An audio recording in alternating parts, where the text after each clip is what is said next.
नमस्कार, आप सबका स्वागत है द लेमेंस चैनल में।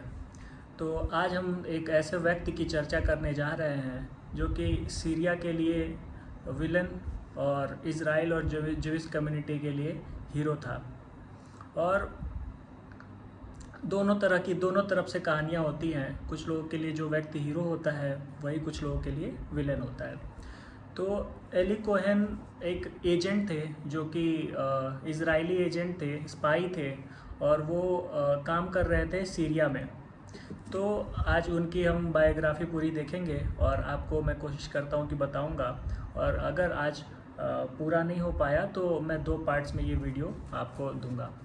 तो एली कोहेन का जन्म 26 दिसंबर 1924 में इजिप्ट के एलेक्जेंड्रिया में हुआ था। वो एक जाइनिस्ट फैमिली, मतलब कि यहूदी फैमिली में उनका जन्म हुआ था। उनके पिता अलेप्पो, जो कि सीरिया में है, वहाँ से मूव करके इजिप्ट गए थे। वो एली कोहेन बहुत ही रिलीजियस थे और वो एक राबी बनना चाहते थे। राबी वो होते हैं जो यहूदियों के स्पिरिचुअल पर्सन होते हैं। तो वो राबी बनना चाहते थे और एलेक्जेंड्रिया में चीफ ऑफ राबी बनना चाहते थे। बट कुछ टाइम के बाद यशीवा क्लोज हो गया इजिप्ट में। यशीवा वो होता है जहाँ पे ये लोग अपनी यहूदी धर्म की किताबें पढ़ते हैं, जिसमें जैसे कि मुस्लिम में कुरान होता है, वैसे यहूदियों का तोरा होता है। तो ये लोग हिब्रू स्क्रिप्चर्स और जो होली रिचुअल्स हैं इनको पढ़ के राबी बनते हैं। तो वो राबी बनना चाहते थे एली कोहेन जब यंग थे वो। लेकिन जब यशीवा क्लोज हो गया, जो उनका ऑर्गेनाइजेशन होता है जहाँ पे स्टडी होती है, यशीवा क्लोज हो गया तो बहुत हर्ट हुए वो। और वहाँ पे नेशनलिस्ट मूवमेंट हो रहा था जिसमें यहूदियों को वहाँ पे बहुत टॉर्चर किया जा रहा था और वहाँ से भगाया जा रहा था। तो फिर उन्होंने पढ़ाई की कैरियो फ़ारूक यूनिवर्सिटी में, जो कि इजिप्ट की 2nd नंबर की यूनिवर्सिटी है। और बहुत ही टैलेंटेड थे कोहेन जो थे, वो बहुत ही टैलेंटेड थे। उनको 4 भाषाएं आती थी और फ्लुएंटली आती थी। उनको चारों भाषाएं जो थी वो फ्लुएंटली आती थी। और ख़ासकर जो अरबिक उनको आता था, अरबिक वो हर एक्सेंट में बोल सकते थे। जैसे हमारे यहाँ हिंदी बोलते हैं, हिंदी का अलग अलग एक्सेंट हमारे यहाँ स्टेट्स में, वैसे ही वहाँ पे अलग अलग जो अरबिक कंट्रीज़ हैं उस हिसाब से उन सारे एक्सेंट में वो बोल सकते थे। अरबिक जॉर्डन में, सीरिया में, इजिप्ट में, ये सारे बोल सकते थे। और बाकी की 3 भाषाएं और आती थी उनको, जिसमें से पहला था हिब्रू, फ्रेंच, स्पेनिश। ठीक है, हिब्रू, फ्रेंच, स्पेनिश और अरबिक। ठीक है, और अरबिक पढ़ सकते थे, लिख सकते थे वो। ठीक है, फिर his parents and 3 brothers left Egypt for Israel, but he remained to finish his degree. उनके 3 भाई और उनके माता पिता इजिप्ट छोड़ दिया उन्होंने इजराइल जाने के लिए 1949 में। और ये वहीं रह गए। जो कोहेन थे, कोहेन वहीं रह गए और उन्होंने बोला कि मुझे अपनी डिग्री ख़त्म करनी है, इसलिए मैं यहीं रहना चाहता हूँ। बट बेसिकली उनका मोटिव ये था कि वो ऑपरेशंस में कोऑर्डिनेट करें। वहाँ पे जो जाइनिस्ट ऑपरेशंस हो रहे थे वो वहाँ कोऑर्डिनेट करें। फिर 1950s में उन्होंने घोषण एक ऑपरेशन था उनका। अगर आप चाहते हैं तो मैं घोषण ऑपरेशन पे एक अलग से आपको वीडियो दूंगा। ठीक है, तो वो उन्होंने वहाँ पे किया। घोषण ऑपरेशन बेसिकली ये था कि वहाँ पे जो फंसे हुए ज्यूज़ थे उनको स्मगल करके इजराइल ले जाया जा रहा था। उन्हें मतलब कि वहाँ पे जो वहाँ से उन्हें जाने भी नहीं दिया जा रहा था, उन्हें मारा जा रहा था, प्रताड़ित किया जा रहा था, लेकिन भागने भी नहीं दिया जा रहा था। बट इन लोगों ने स्मगल करा, एक ऑपरेशन चलाया पूरा। और ये ऑपरेशन कोई गवर्नमेंट की तरफ से नहीं था, इन लोगों ने अपने बूते पे करा।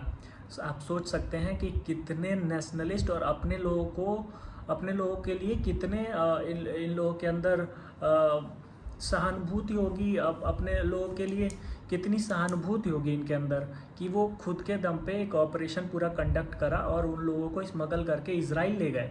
और इजराइल में उन्हें बसने की पूरी सुविधाएं दी जा रही थी, जो भी ज्यूज़ थे। और दुनिया में जितने ज्यूज़ हैं वो ऑटोमेटिकली ना वहाँ के सिटीज़न हो जाते हैं इजराइल के। तो उन लोगों को स्मगल किया जा रहा था और भेजा जा रहा था। घोषण ऑपरेशन इन्होंने चलाया, ठीक। फिर उसके बाद एक जो इजराइल की सीक्रेट पुलिस थी, इसने ऑपरेशन कंडक्ट करवाया इजिप्ट में ऑपरेशन कंडक्ट करवाया, जहाँ पे इजिप्शियन ज्यूज़ जो थे उनको रिक्रूट किया गया। इजिप्शियन ज्यूज़ को रिक्रूट करा गया और वहाँ पे ऑपरेशन चलाया गया ताकि इजिप्ट और वेस्टर्न वर्ल्ड के रिलेशंस अच्छे ना हो पाए। बहुत जगह जगह ब्लास्ट करवाए गए उन लोगों से। ब्रिटिश और अमेरिकन वहाँ पे ऑफिसेस थे, जो उनके बड़े बड़े स्ट्रक्चर्स उन लोगों ने बना रखे थे, या जो वहाँ पे इन लोगों ने ब्लास्ट करा। और उन लोगों ने ये शो करा कि ये जो ब्लास्ट हैं और बहुत सारी चीज़ें करी, ये सारी इजिप्ट के लोग कर रहे हैं और इजिप्ट की गवर्नमेंट इसमें इन्वॉल्व है, ताकि रिलेशंस अच्छे ना हो पाए, ठीक है। तो वेस्टर्न पावर से उनके रिलेशन अच्छे ना हो पाए, बट जो वहाँ के इजिप्ट की अथॉरिटीज़ थी उन्होंने अनकवर कर दिया इन लोगों को, और उन लोगों ने सबको दिखाया कि ये लोग जो हैं ये जानबूझ के कर रहे हैं ताकि वेस्टर्न वर्ल्ड और इजिप्ट के रिलेशंस अच्छे ना हो पाए, ठीक है। तो वेस्टर्न और इजिप्ट के रिलेशन अच्छे ना हो पाए, बस उसमें 2 लोगों को फांसी भी दी गई। जितने लोग पकड़े गए उसमें 2 लोगों को डेथ पेनल्टी दी गई। बट जो कोहेन थे, कोहेन और इस ऑपरेशन का रिलेशन उन लोगों ने प्रूफ नहीं कर पाया, इस वजह से कोहेन को छोड़ना पड़ा। तो 1955 में कोहेन को रिलीज़ कर दिया गया, ठीक। और फिर 1956 में उन्हें जितने भी ज्यूज थे वैसे भी उन्हें परेशान तो किया ही जा रहा था, फोर्सफुली उनको छोड़ना पड़ा इजिप्ट, और वो छोड़ करके इजराइल में आ गए। 1956 में वो इजराइल में आए और 1957 में उनको रिक्रूट किया गया इजराइल डिफेंस फोर्स के द्वारा। इजराइल डिफेंस फोर्स में उनको रिक्रूट किया गया और उन्हें इंटेलिजेंस एनालिसिस्ट की जॉब दी गई उन्हें, और वो काउंटर इंटेलिजेंस एनालिसिस्ट हुए। फिर वो कुछ टाइम के बाद उनका नेचर नहीं था डेस्क जॉब करने का। वो कुछ टाइम के बाद बोर हो गए अपने काम से, और उन्होंने मोसाद के लिए ट्राई करा, बट 2 बार रिजेक्ट कर दिया गया उन्हें, और वो ऑफेंड हो गए इस बात से, और उन्होंने इजराइल की डिफेंस फोर्सेस से रिज़ाइन कर दिया। फिर नेक्स्ट 2 इयर्स वो एक क्लर्क रहे, एक इंश्योरेंस कंपनी में 2 साल तक क्लर्क रहे। फिर 1959 में उनकी शादी हुई, जिनका नाम था नाडिया मजलाद। आई थिंक मैं ठीक से प्रोनाउंसिएशन नहीं कर पा रहा हूँ, बट नादिया नाम था, नादिया या नाडिया, ठीक है, जो कि एक इराकी ज्यूइश थी, माइग्रेट करके यहाँ आई थी इराक से, ठीक है। फिर एक बार क्या हुआ कि जो वहाँ पे सीरियन बॉर्डर से कभी कभी भी वो लोग फायरिंग कर देते थे, और वहाँ पे जो फार्मर्स रहते थे और सिविलियंस को चोटें लग रही थी और बहुत परेशान कर रहे थे। जो सीरियन आर्मी थी वो परेशान कर रही थी, हमेशा इन्वेड करती थी अंदर। तो वहाँ पे अब उन लोगों की बहुत मजबूरी हो गई कि उन्हें एक एजेंट चाहिए जो कि उन्हें बता सके कि सीरिया में क्या चल रहा है, वो लोग क्या प्लान कर रहे हैं। तो अब बहुत जल्दी में ऐसे नया एजेंट ढूंढना बहुत मुश्किल था उन लोगों के लिए, तो उन लोगों ने रिजेक्टेड फाइल्स को देखना शुरू करा। जब रिजेक्टेड फाइल्स को देखा तो उसमें उनकी नज़र पड़ी एली कोहेन की फाइल पे नज़र पड़ी। तो एली कोहेन बेस्ट थे हर चीज़ में, हर क्वालिटीज़ उनके अंदर थी, सारी क्वालिटीज़ उनके अंदर थी, ठीक है, सारी क्वालिटीज़ उनके अंदर थी जो एक एजेंट में होनी चाहिए। बस एक चीज़ उनके अंदर गड़बड़ था, जो कि था उनके अंदर ईगो बहुत था, और ओवर कॉन्फिडेंट थे वो अपने आप को मतलब बहुत क्या तुर्रम खा मानते थे, ठीक है। वो अपने आप को एक एज ए हीरो प्रिटेंड करते थे लोगों में, सबको मतलब पता चलता था कि ये आदमी कुछ ऐसा है, ठीक है, प्रिटेंड करते थे। इस वजह से उन्हें रिजेक्ट किया करा गया था 2 बार। तो फिर अब मजबूरी थी, उन लोगों ने उनको बुलाया और मतलब देखा उन्हें, फिर उन लोगों को इससे अच्छा ऑप्शन नहीं मिला। तो उन लोगों ने एली को रिक्रूट करने के लिए उन्हें पहले 2 वीक तक उनको सर्विलांस में रखा, उनकी सारी एक्टिविटीज़ देखी। और फिर पहले तो 2 वीक तक देखी उनकी एक्टिविटीज़।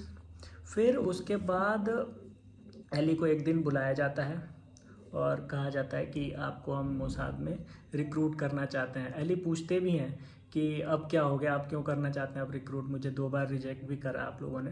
उन लोगों ने बोला कि सरकमस्टेंसेस चेंज हो चुके हैं,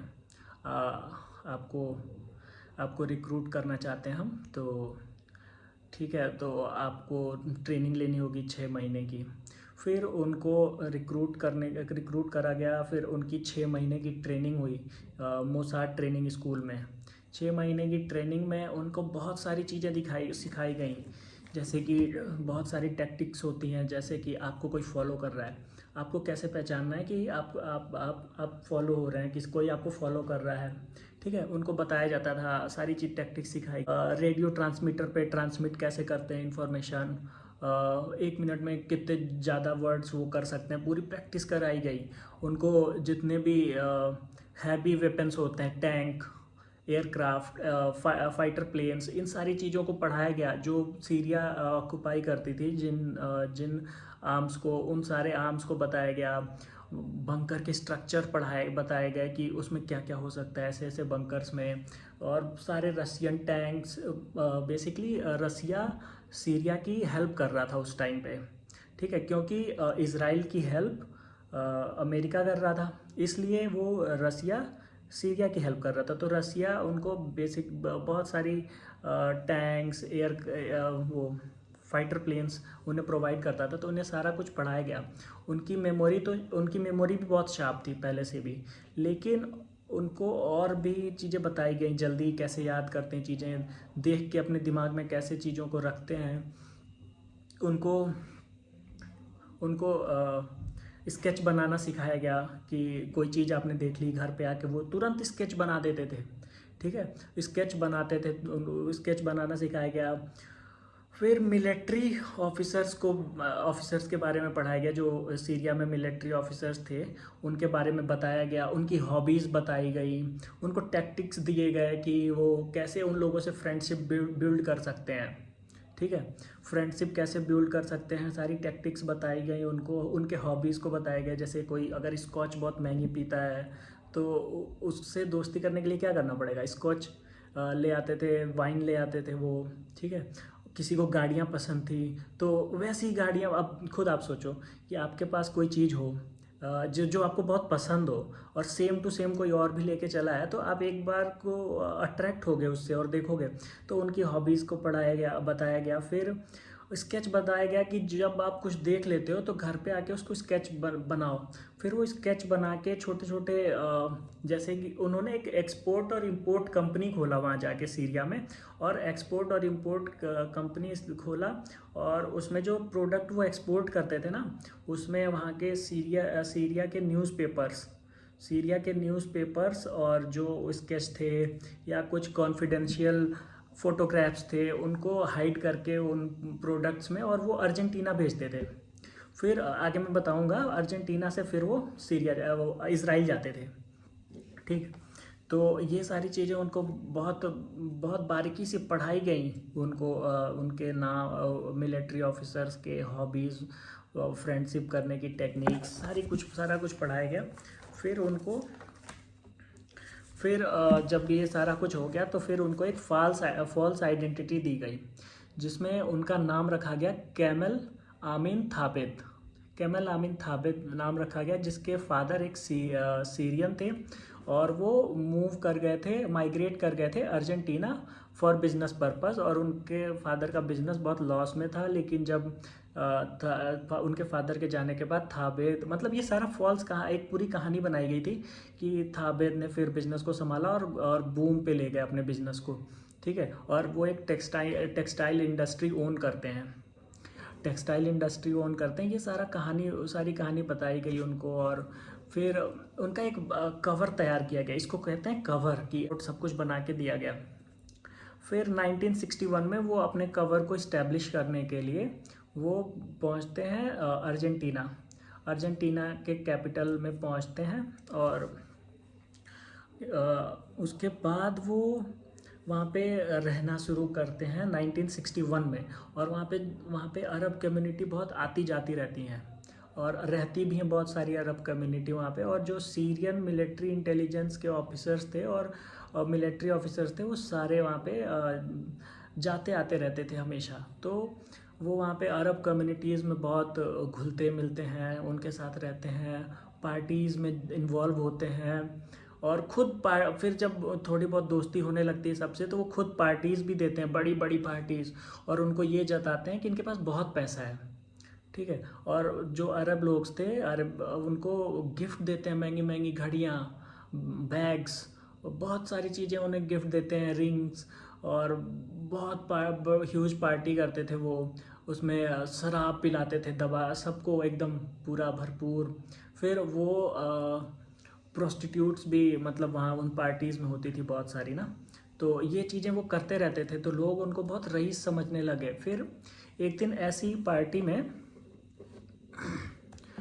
पार्टी में आमीन अल हाफिज, जो कि उस टाइम अटैचे थे जनरल आमीन अल हाफिज, तो इनसे मुलाकात होती है इनकी। फिर मुलाकात होती है, धीरे धीरे ये दोस्ती की शुरुआत करते हैं उनसे, और अच्छे रिलेशंस बन जाते हैं जनरल आमीन अल हाफिज से, ठीक है।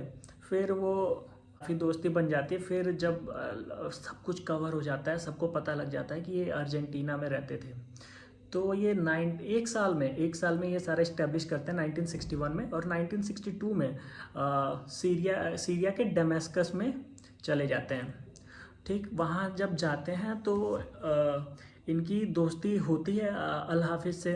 और वहाँ पे जो बात पार्टी थी, बात ऐसे मतलब प्रोनाउंसिएशन उसका, ठीक है, तो वो उस टाइम पे इलीगल थी। बट जनरल आमीन अल हाफिज और बाकी के वहाँ के जो लीडर्स थे, वहाँ पे एक काउप करते हैं, जिसमें एक बड़ा रोल प्ले करते हैं हमारे एली कोहेन, बड़ा रोल वो भी प्ले करते हैं। और फिर इन लोगों से अल हाफिज को लेके उन लोगों तख्ता पलट कर देते हैं, काउप मतलब तख्ता पलट कर देते हैं जब, तो जो जनरल आमीन अल हाफिज ये बन जाते हैं सीरिया के प्रेसिडेंट। और जब सीरिया के प्रेसिडेंट बन जाते हैं, तो एली उनके बहुत क्लोज रहते हैं। जब एली उनके क्लोज होते हैं और वो प्रेसिडेंट बन जाते हैं, तो एक टाइम ऐसा आता है कि आमीन कहते हैं कि इसको डिफेंस मिनिस्टर बना दो हमारे यहाँ का। और लेकिन कुछ टाइम तक ऐसे ही चलता रहता है। फिर और ये भी कहते हैं कि मेरे बाद कौन सक्सीड करेगा इस प्रेसिडेंट की पोस्ट पे। तो वहाँ पे उनका नाम होता है कैमल। तो कैमल मतलब कि एली, तो कैमल को यहाँ का प्रेसिडेंट बना देंगे हम बाद में। इतनी तक बातें हो जाती वहाँ। फिर कैमल वहाँ पे भी पार्टियाँ करते हैं, बहुत पार्टियाँ करते हैं वहाँ पे, शराब पिलाते हैं सबको, और वहाँ पे प्रोस्टिट्यूट्स आती हैं, हनी ट्रैप भी करते हैं बहुत लोगों को, और प्रोस्टिट्यूट भी आती हैं। तो वहाँ पे जब सब शराब पी लेते थे, तो अपनी बड़ाई करने के लिए सब वहाँ पे जो मिलिट्री ऑफिसर्स थे, वो अपने प्लान बोल देते हैं। और जो कैमल मतलब कि एली होते हैं, एली प्रिटेंड करते हैं कि मैं नशे में हूँ, और उनको प्रोवोक करते हैं कि वो अपनी चीज़ें बताएं। उनका इन्वेट कर रहा है, आप क्या कर रहे हो, आप तो बेकार हो। फिर उनको बुरा लगता है, तो वो भी अपने प्लान्स बताते हैं कि हम ये कर रहे हैं, हमने इतने तोप मंगाए, इतने सारे फाइटर प्लेन्स मंगाए। वो बोलते हैं मैं नहीं मानता, ऐसी चीज़ें होती हैं। फिर एक दिन क्या होता है कि जो गोलान हाइट्स से जॉर्डन रिवर जा रही होती है इज़राइल, तो इन लोग इज़राइल जा रही होती है। तो ये जब ऐसी बातें करते हैं कि मैं नहीं मानता, यहाँ पे सीरियन कुछ नहीं कर रहे हैं, और ये बहुत बेइज्जती की बात है। तो फिर एक टाइम पे उनको बोलते हैं कि आप चलो, मैं आपको दिखाता हूँ हमने क्या करा है। तो इनको लेके जाते हैं गोलान हाइट्स पे जब ये ले जाते हैं, तो ये देखते हैं वहाँ पे जितने बंकर्स होते हैं, ठीक है, जितने बंकर्स होते हैं, वो सारे ये देखते हैं, और बंकर्स में बहुत धूप होती है तो गर्मी हो रही होती है, वहाँ पे अंदर सोल्जर्स होते हैं तो उनको देखते हैं। फिर वहाँ पे एक उस टाइम पे एक बहुत ही उनका ये प्लान था कि जो रिवर इज़राइल में जा रही है वहाँ पे डैम्स और कैनल्स बना के उसको डाइवर्ट कर दिया जाए, जो रिवर है उसको डाइवर्ट कर दिया जाए, और इसराइल को पानी के बिना मार देंगे हम, लड़ाई करने की ज़रूरत ही नहीं पड़ेगी, और जितने बंकर्स होते हैं सब पता लग जाता है। तो ये जब घर पे आते हैं इनकी मेमोरी शार्प होती है, ये सारा स्केच बनाते हैं, मैप बनाते हैं, और सारा उनको और 3 बार ये आए भी होते हैं। 1961 से लेके 1965 के बीच में ये 3 बार विजिट कर चुके होते हैं इसराइल। तो आके भी वो सारी चीज़ें बताते हैं। 1964 में लास्ट टाइम वो जब आए थे तो वो सारी चीज़ें उन्होंने बताई थी कि इसराइल वहाँ सीरिया में कहाँ कहाँ डैम्स बन रहे हैं रिवर को डाइवर्ट करने के लिए, कहाँ कहाँ पे बंकर्स हैं इनके जहाँ पे आर्म्स एंड एमुनिशंस रखे हुए हैं। तो इन्होंने ना एक प्लान बनाते हैं और ये बोलते हैं कि जो हमारे सोल्जर्स हैं, मतलब सीरिया में बोलते हैं कि जो हमारे सोल्जर्स हैं इनको बहुत परेशानी होती है क्योंकि बंकर्स में बहुत गर्मी हो रही है होती है, तो उनको बहुत परेशानी होती है। तो वो कहते हैं कि यहाँ पे बंकर्स के ऊपर पेड़ लगाओ ताकि इन्हें गर्मी कम हो। तो उन लोग बोलते हैं कि खर्चा कौन करेगा। तो कैमल कहते हैं कि कैमल मतलब एली, कि मैं करूँगा खर्चा, क्या दिक्कत है, मैं करूँगा, मैं खुद के दम पे पेड़ लगाऊंगा वहाँ। फिर सारा उनको कॉन्ट्रैक्ट मिलता है पेड़ लगाने का। फिर वो ना जितने बंकर्स होते हैं वहाँ पे यूकेलिप्टिस के पेड़ लगा देते हैं सारे बंकर्स पे। जितने भी अंडरग्राउंड बंकर्स होते हैं जहाँ पे आर्म्स एंड एमुनिशंस रखे हैं उसके पास सब जगह पे यूकेलिप्टिस के पेड़ लगा देते हैं। फिर जब पेड़ लग जाते हैं तो ऐसी बहुत सारी चीज़ें होती हैं, रोज ट्रांसमिशन से बताते हैं जो, और छोटे छोटे वॉर्स होते रहते हैं सीरिया और इसराइल के बीच में। सटीक उनका अटैक था तो उन्हें लग जाता है कि जो हम इनको इतनी चीज़ें पता कैसे चल रही, हमारे बंकर्स कहाँ हैं, हमारे कौन कौन से प्लेन्स आ रहे हैं, कौन कौन से टैंक्स हैं, वो सारी चीज़ों को डिफेंड कर दे रहे हैं, हम कुछ कर ही नहीं पा रहे हैं। और रात को अगर कोई डिस्कशन होता है उनके बीच में ना उनके ग्रुप में, तो उसमें और पार्टी करते थे तो पार्टी में तुरंत पता चल रहा था। बाद में तो इनको इन्वॉल्व करने लगा गया था उनके डिस्कशन में, और उनसे एडवाइस मांगी जाती थी तो उन्हें सारा पता चल जाता था। और सुबह वो चीज़ें इजरायली अखबार में छपे मिलते थे, तो उन लोगों को शक हो गया कि हमारे बीच में कोई विश्वासघाती है, कोई है धोखेबाज। तो उन लोगों ने प्लान करा कि उन लोगों को पता लग गया क्योंकि इतनी जल्दी उस टाइम पे मैसेज पहुंचाने का एक ही जरिया था, रेडियो ट्रांसमीटर। तो उन लोगों ने कोशिश करी कि ये पता लगा पाए कि कौन कर रहा है ये रहता है। तो उस टाइम पे जब तख्ता पलट हुआ था तो इंटेलिजेंस के चीफ बनाए गए थे कॉलोनियल कॉलोनियल अहमद सुडानी। तो अहमद सुडानी जो थे वो पसंद नहीं करते थे थापित को, कभी भी कैमल को मतलब एली को पसंद नहीं करते थे वो। तो उन्होंने सर्च करना शुरू करा। तो कैमल जहाँ रहते थे वो ऐसी जगह पे रहते थे जहाँ पे उनके सारे ऑफिसर्स थे सीरिया के। तो वहाँ से रोज़ रेडियो ट्रांसमिशंस होती थी, तो इस वजह से वो पकड़े नहीं जा सकते थे। उनको ऐसा लगता था कि पकड़े नहीं जाएंगे, बट जब उन लोगों ने ये डिसाइड करा कि अब हम पता करते हैं कि कहाँ से है, तो उन लोगों ने 24 घंटे के लिए फिर क्या उन लोगों के पास ऐसे डिवाइसेस नहीं थे जो इतनी आसानी से पकड़ सके कि रेडियो ट्रांसमिशन कहाँ से हो रहा है। तो सोवियत यूनियन ने वहाँ से कुछ डिवाइसेस ऐसे भेजे जो बहुत ही न्यू थे और बहुत ही काबिल थे, और कुछ आदमी भी भेजे वहाँ से जो कि असिस्ट कर रहे थे उन डिवाइसेस को। फिर उन लोगों ने 24 घंटे के लिए सारी रेडियो ट्रांसमिशंस रोक दी और फिर उन्होंने सर्च करना शुरू करा। तो एक जगह से ट्रांसमिशन हो रही थी, वो रास्ते में जब आए तो आधे रास्ते में वो ख़त्म हो गया। तो लेकिन वो जहाँ पे ख़त्म हुआ वहीं पे एली की बिल्डिंग थी, एली का अपार्टमेंट था। तो उन लोग अहमद सुडानी ने बताया सबको कि ये एली के वहाँ जाके रुकी है, मतलब कैमल के वहाँ रुकी है। कैमल एली एक ही थे, ठीक है। कैमल उनकी फॉल्स आइडेंटिटी थी और एली उनका रियल नेम था। तो जब वो उन्होंने बताया तो लोग इतना ट्रस्ट करते थे, यहाँ तक कि मिलिट्री हाई रैंकिंग ऑफिसर्स जो थे वो आते थे एडवाइस लेने। तो उन्होंने बोला कि आपसे कोई गलती हुई होगी, कैमल ऐसा नहीं कर सकता है, कैमल इज़ अ पैट्रियट, ठीक है। तो फिर उन्होंने अगले दिन भी यही शुरू करा। अगले दिन जब शुरू करा तो फिर जाके वो कैमल मतलब एली के वहाँ जाके पता ट्रांसमिशन बताया उन्होंने कि इस यहीं से हो रहा है। मशीन में पता लगा कि वहाँ से हो रहा है। फिर जो सुडानी ने अपार्टमेंट में रेड डाली। तो जो कैमल थे, एली थे, वो ना ट्रांसमिशन कर रहे थे बीच में, मतलब पकड़ लिया रंगे हाथों, एकदम पकड़ लिया उन्हें। वरना तो उनके पास साइनाइड भी थे, साइनाइड भी रखते थे कि अगर पकड़ा जाऊँ तो खा लो इसको। तो जब बीच में रोका, पकड़ लिया उन्हें, और फिर पता लगा कि इज़राइल ये रेडियो ट्रांसमिशन जा रही थी, तो उन्हें लाया गया और बहुत टॉर्चर करा गया। फिर उन्होंने बता दिया कि मैं इज़राइली एजेंट हूँ और मेरा नाम एली कोहेन है। तो जब ये बात पता लगी तो इज़राइल में भी पता लगी, और पूरे उन्हें बहुत शर्मिंदगी का सामना करना पड़ा कि 3 साल में कोई आदमी बाहर से आता है और इतने अच्छे रिलेशन बना लेता है कि उसको मिनिस्ट्री में अपॉइंट करने की बात करी जाने लगती है। आप सोच सकते हैं यहाँ सारे जीवन लगा के कोई एक एमएलए नहीं हो पाता, सारा जीवन लगा के नहीं हो पाता, और कोई सिर्फ 3 साल में इतना ऊपर गया वो। हाँ, बेसिकली ये बात सच है कि सपोर्ट था वहाँ पे इज़राइल का, लेकिन इतना ऊपर जाता है कि उसे मिनिस्टर बनाने की बात की जाती है, वो भी मिनिस्टर ऑफ डिफेंस। अगर मिनिस्टर ऑफ डिफेंस बन गया होते एली, मतलब कि कैमल और एली एक ही हैं, तो वो पता नहीं शायद नक्शा ही चेंज कर देते या सीरिया को इज़राइल बना देते वो।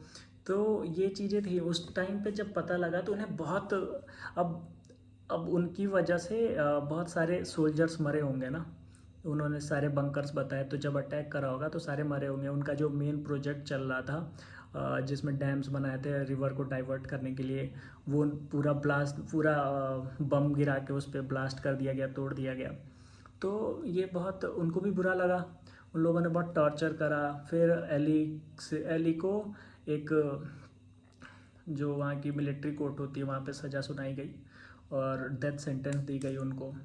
डेथ सेंटेंस दी गई तो एली से लास्ट विश जब पूछी गई तो उन्होंने एक लेटर लिखना चाहा अपनी वाइफ को, और बुलाया, राबी जो होते हैं उनके स्पिरिचुअल पर्सन होते हैं।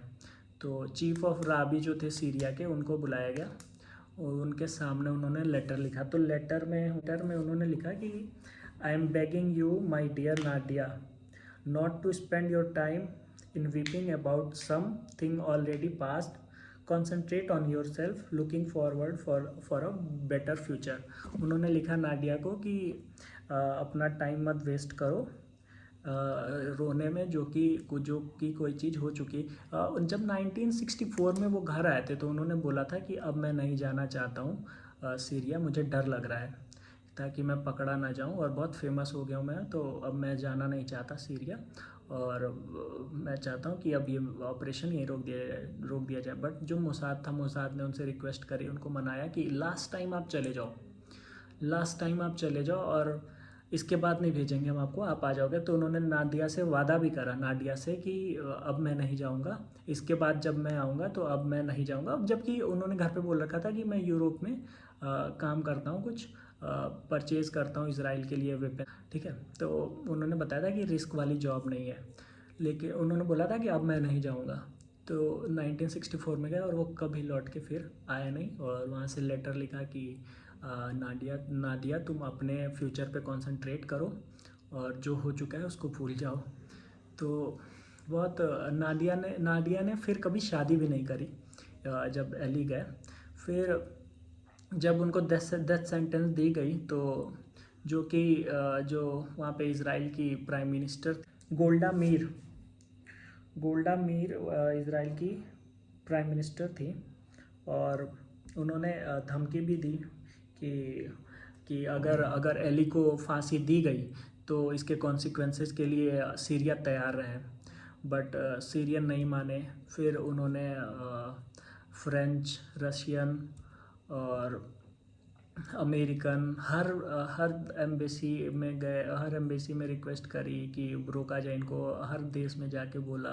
कनाडा में भी उन्होंने रिक्वेस्ट करी कि वो मीडिएट करें ताकि एली को छोड़ दिया जाए, लेकिन सीरियन नहीं माने।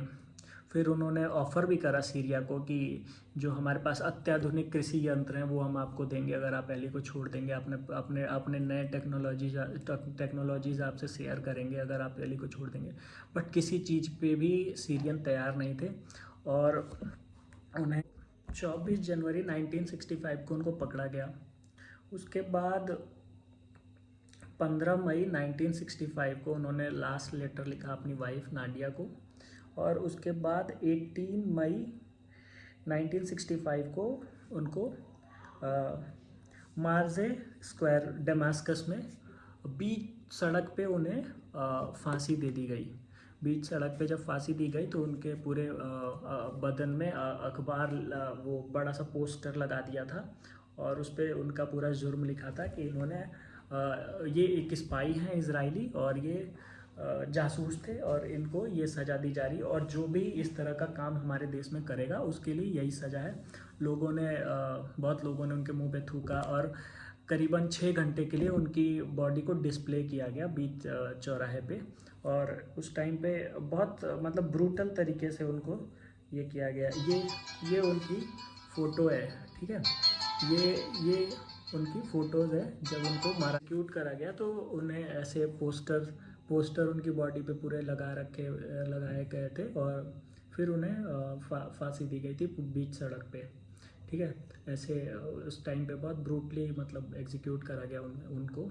फिर जब नहीं माना, एग्जीक्यूशन हो गया उनका, तो उनकी वाइफ नाडिया ने ये बोला कि जो उनके रिमेन्स हैं उनकी बॉडी हमें वापस कर दी जाए, बट सीरियन गवर्नमेंट ने बॉडी देने से मना कर दिया और उनके जो कुछ भी बचे थे, और उन्होंने ये करा कि 3 बार उनको दफनाया, 3 बार और अलग अलग जगहों पे दफनाया ताकि कोई ऐसा मोसाद ऑपरेशन चला करके और सीरिया से उनकी बॉडी ले ना जा पाए, ठीक है। इतने मतलब क्रूएल हो गए थे वो लोग, उनकी बॉडी नहीं दे रही, मैं कुछ भी उनका मिला नहीं। फिर इजराइल लौट के कुछ नहीं गया, वो वहीं मरे वहीं दफना दिए गए। और अभी पता चला है कि उनकी घड़ी कहीं पे ऑक्शन की जा रही थी, तो मोसाद ने फिर उसको मतलब ख़रीद लिया या जैसे भी अरेंज करके, और वो इजराइल ले आए और उन्होंने गिफ्ट करा नादिया को कि ये एली की रिस्ट वॉच है। और फिर कुछ टाइम मोसाद के ऑफिस में डिस्प्ले की गई है वो घड़ी और वैसी लगा के छोड़ दी गई है उनकी याद में। और उनकी याद में एक वहाँ पे गार्डन भी बनाया गया है, बहुत सारी सड़कें और बहुत सारी सोसाइटीज़ उनके नाम पे हैं एली के। एली वहाँ पे एक बहुत हीरो माने जाते हैं, और वहाँ पे एक उनकी याद में गार्डन भी बनाया गया जिसमें लिखा गया है कि मिसिंग सोल्जर, ठीक है। इजराइल ने कैप्चर कर लिया गोलान हाइट्स को, तो उनके नाम पे इलियाद हाइट्स करके नाम रख दिया गया गोलान हाइट्स का, और वहाँ पे पार्क भी बनाया गया है, ठीक है, ताकि उनकी याद में, और उन्हें हीरो माना जाता है। और ये कहा जाता है कि अगर एली नहीं होते तो 6 डे वॉर में केवल 2 दिनों में ही इजराइल ने कैप्चर कर लिया था गोलान हाइट्स को। और ये माना जाता है क्योंकि जो यूकेलिप्टिस के पेड़ थे वहाँ पे, वो सीधा बताते थे कि यहाँ पे बंकर है, और वहीं पे वो ब्लास्ट करते थे, बॉम्ब्स ड्रॉप करते थे, मिसाइल्स वहीं सब मारते थे। और बिल्कुल अब जब पता होगा कि कहाँ कहाँ बंकर्स हैं, उन लोगों ने सारे बंकर्स उड़ा दिए और सिर्फ 2 दिन में कब्जा कर लिया था गोलान हाइट्स में। अब गोलान हाइट्स पार्ट है इजराइल का, और इजराइल कहता है कि ये एली के वजह से ही हमें मिला हुआ है।